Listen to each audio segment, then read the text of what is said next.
A desert planet with twin suns. Why do I sense we've picked up another pathetic life form? Use my knowledge. Much to learn, you still have. Welcome back to Twin Sun Talks Regs. I'm your host, Jonah Liu. Thank you so much for listening. I really can't wait to talk at y'all in our 22nd episode. It's pretty crazy, but I've been doing this 22 times now. And I really appreciate all of y'all who consistently listen, who listen every once in a while. I appreciate all of y'all. I would really appreciate if y'all would tell y'all's friends whether or not they are into Star Wars or are wanting to get into Star Wars about this podcast. That would mean so much to me. I'm trying to grow it. It's a tough thing to do because there's a lot of really good Star Wars creators out there and content creators, and they're tough to compete with, but I would really appreciate any support that y'all can give, whether that's just giving a like or a follow or a subscription on YouTube or Instagram.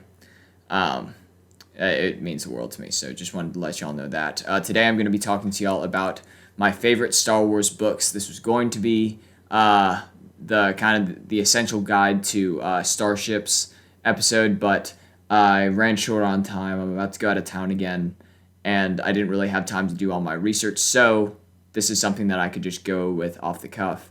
I'm going to try to go through it quick. I'm going to split it into kind of more source material type books and novels, as well as I've read one comic series. So I'm going to go through all of those right now in I Have Spoken. I have spoken. Welcome back to I Have Spoken Regs. So to start us off, I want to talk about some of my favorite source materials. And what I mean by source materials are essentially books that I use to research for this podcast, books that are generally information-based rather than content-based or plot-based. So not like a novel where it's like a story. It's more just a vessel of information.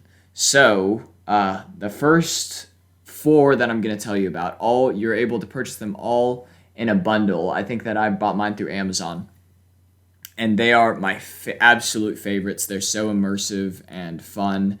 But if you want to purchase them individually, which you're also able to do, they're called The Jedi Path, Book of Sith, The Bounty Hunter Code, and The Imperial Handbook. And essentially what these all are essentially different guides to these different major aspects of Star Wars. So the Jedi Path goes into a lot of stuff regarding the Jedi Order, starting from youngling going all the way up to Master. And it has a lot of really cool insight, a lot of really cool obscure things. And one of my favorite parts about a lot of these, or every single one of these, they have little annotations from characters in them. So like little remarks of characters who have owned this book before you. And I really enjoy that. I think that it's just a fantastic little touch. And I really could not recommend this. Little preface, these books are all legends, unfortunately, so they don't hold up to existing canon. If there's any contradictions in existing canon of these books, the canon wins out. But there's a lot of stuff that isn't contradicted, so they're still really interesting. Book of Sith is the same thing except flipped for the Sith rather than the Jedi. This one's kind of cool because it's taken from, like, the pages are like they're from a bunch of different books and materials because a lot of these artifacts have been destroyed throughout history.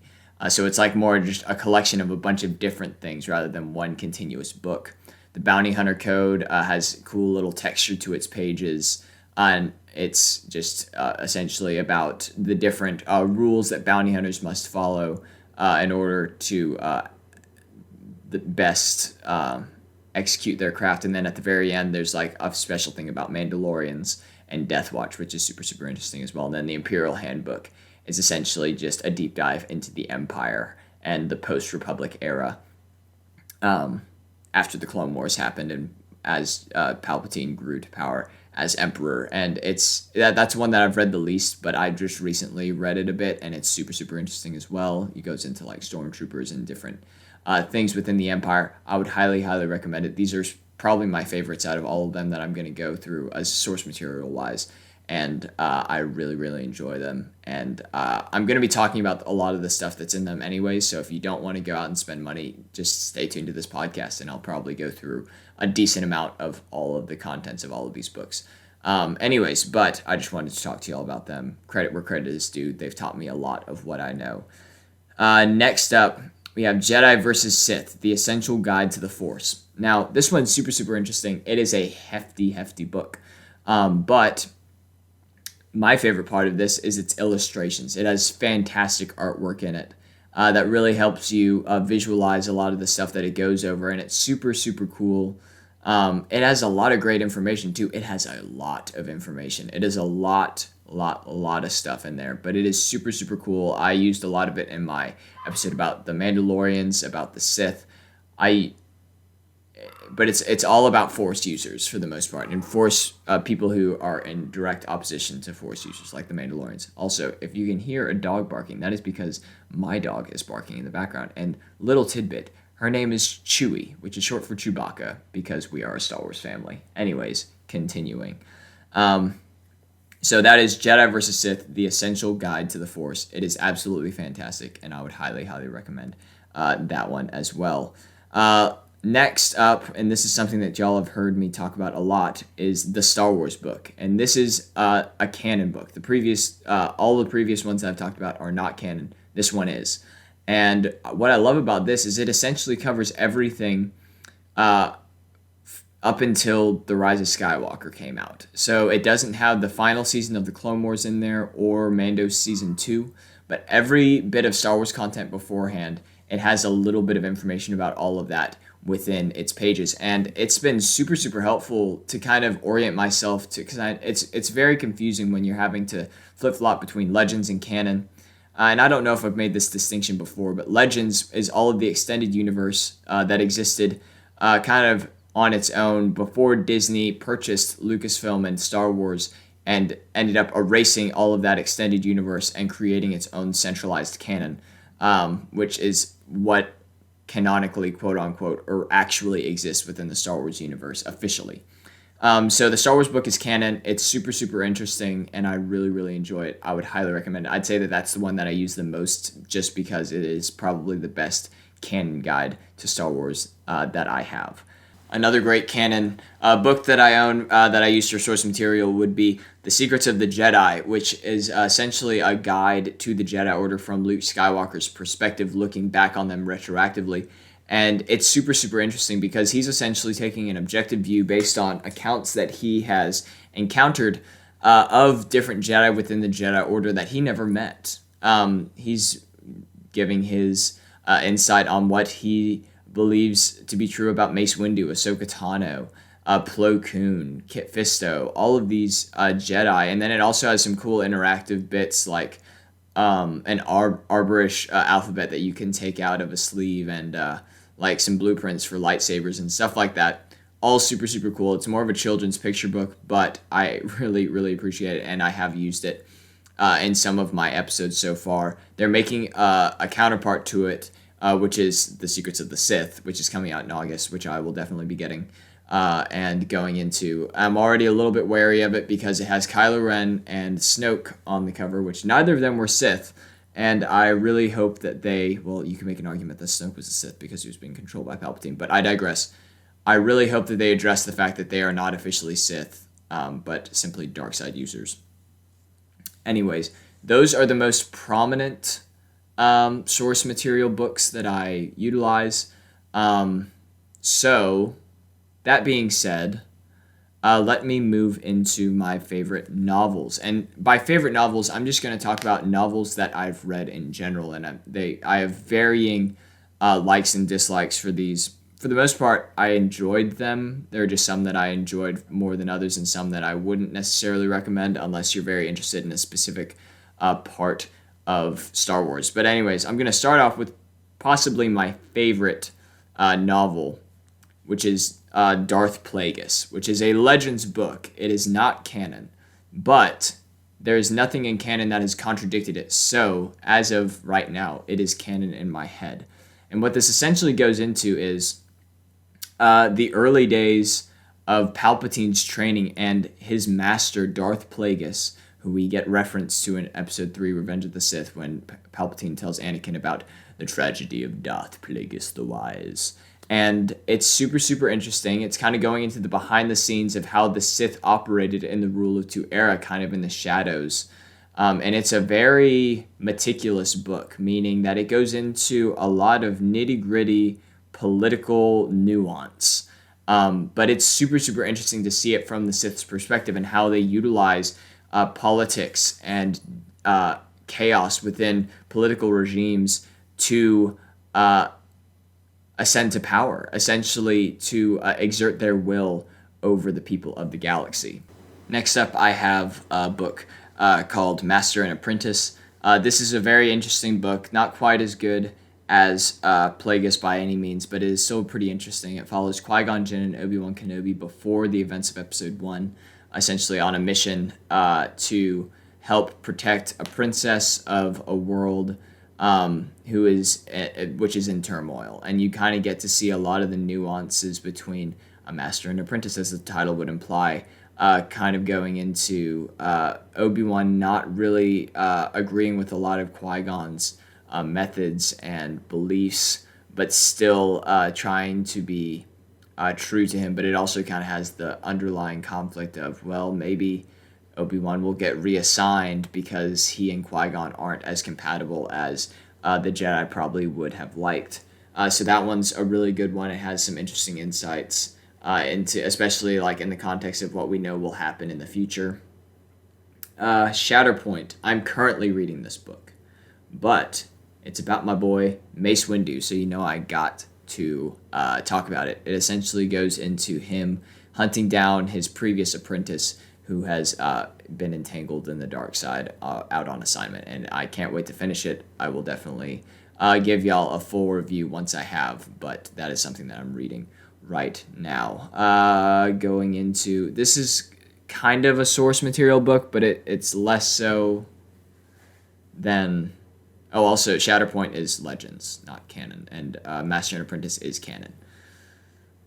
Star Wars Myths and Fables is really interesting just because you kind of get a side of Star Wars that we don't really get to see, where we see a lot of legends and things that aren't necessarily true, but are stories that have been told throughout the Star Wars galaxy. And I think that that's a super interesting thing that we don't really get too much of. And I didn't put it as a source material because I haven't really used it as a source material. I've used it more for entertainment, so I thought that it fell in this category.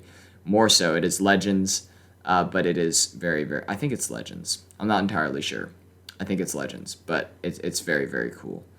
Dooku Jedi Lost. This is an audiobook that I've talked about in the past, but it's a audiobook with a full cast, so everybody has a different voice. It's super, super immersive with all of its sound effects. That being said, and I've said this before, almost all Star Wars audiobooks have full sound effects, full score, and that makes them super, super immersive and super fun to listen to. I would recommend that. I really enjoy listening to podcasts and audiobooks. I think that that's a great way to absorb this kind of content. So I would highly recommend that. Dooku Jedi Lost is only an audiobook. It is not available as anything else. Like there's no hard copy version of it. So it's available on Audible. I don't know where else, but that's how I listen to it.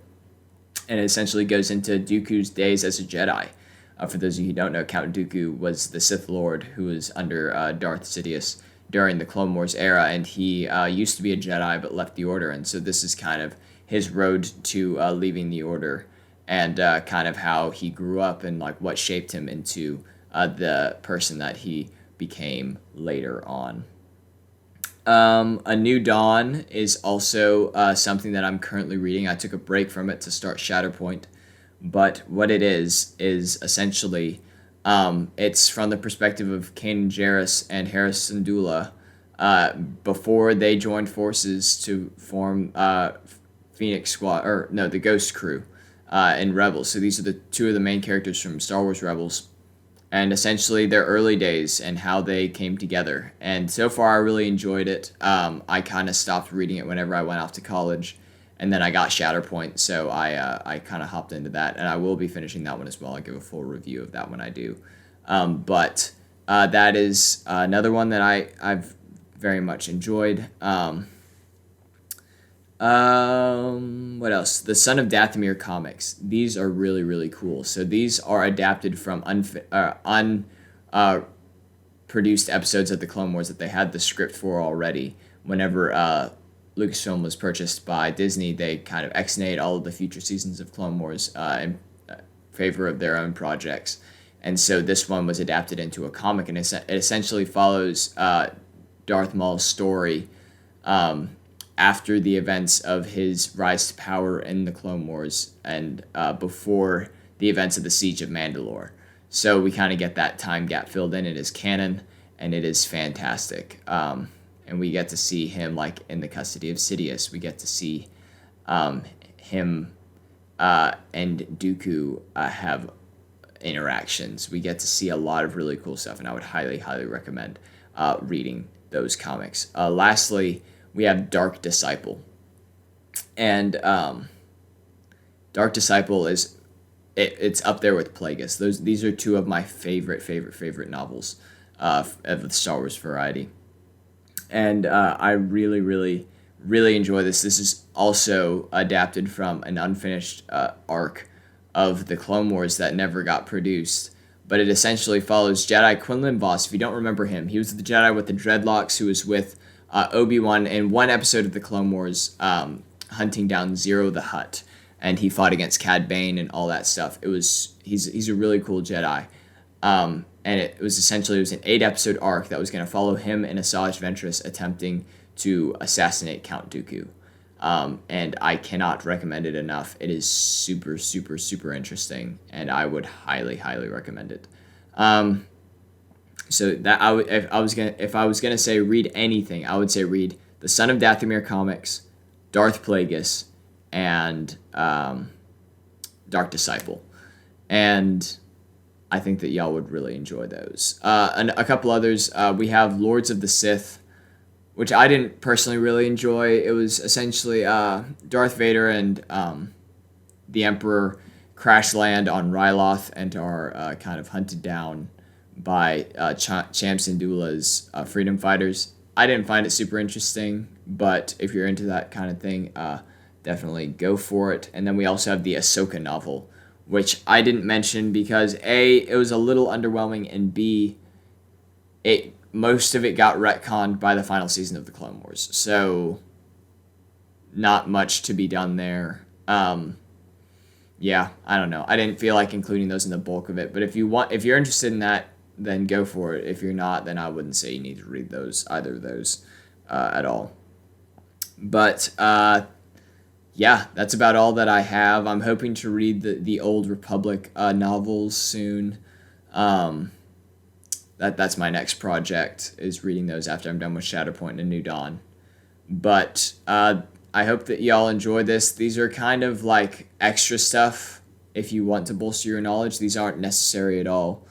And I'm happy to go into these if y'all would prefer to just have me explain them rather than actually go into them to actually read them yourself. I'm happy to do that in an episode and kind of break down the important plot points, and I'll be talking about them if important stuff arises within other media of Star Wars that are a bit more prominent. But I hope that y'all enjoyed this, and this wouldn't be a proper episode if I didn't leave you with a little bit more.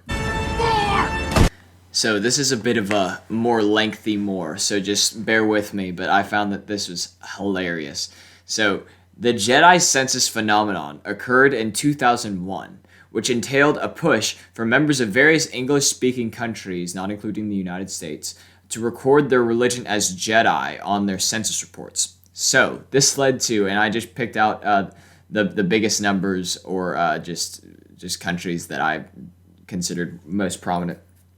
Over 70,000 people in Australia, and then over 53,000 people in New Zealand marked their religion as Jedi, and then around 21,000 people in Canada, and get this, it says exactly 390,127. That's almost 0.8% of the population of in the United Kingdom, England, and Wales marked their religion as Jedi, and this actually caused them to surpass Sikhism, Judaism, and Buddhism on the census report, and it caused it to be the fourth most recorded religion in the region, which it's the sixth most percentage-wise, but that's not including no religion or choose not to respond. So Christianity was at 70%, no religion was at 16, choose not to respond was at 7.8, Muslim was at 3.1, Hindu was at 2.1, and then Jedi was at 0.8. And then everything else was lower than it, which I find absolutely hilarious. I think that that's amazing. And yeah, I just think that that's super, super impressive how something like that can gain traction the way that it does, because that's a significant part of the population. 390,000 people over that. Like, that's more than 390,000 people. That's insane. And so props to them. They did something. Not sure what it was, but it was definitely something. And I just thought that that was really funny, and I wanted to share it with y'all. So that being said, I really hope that y'all are enjoying the podcast so far. Please, please, please, if you have any comments, compliments, critiques, corrections, please email me. All of our contact information is on our website, but our email is twinsontalks@gmail.com. Please, I would love to read them and answer them on the podcast. Give you a shout out if you'd like. Yeah, I don't have too much else. I hope that y'all are enjoying this, because I'm still enjoying doing it, and I'm going to keep doing it until I can't anymore. So you've taken your first steps into a larger world. May the Force be with you, and I will see y'all in the next episode.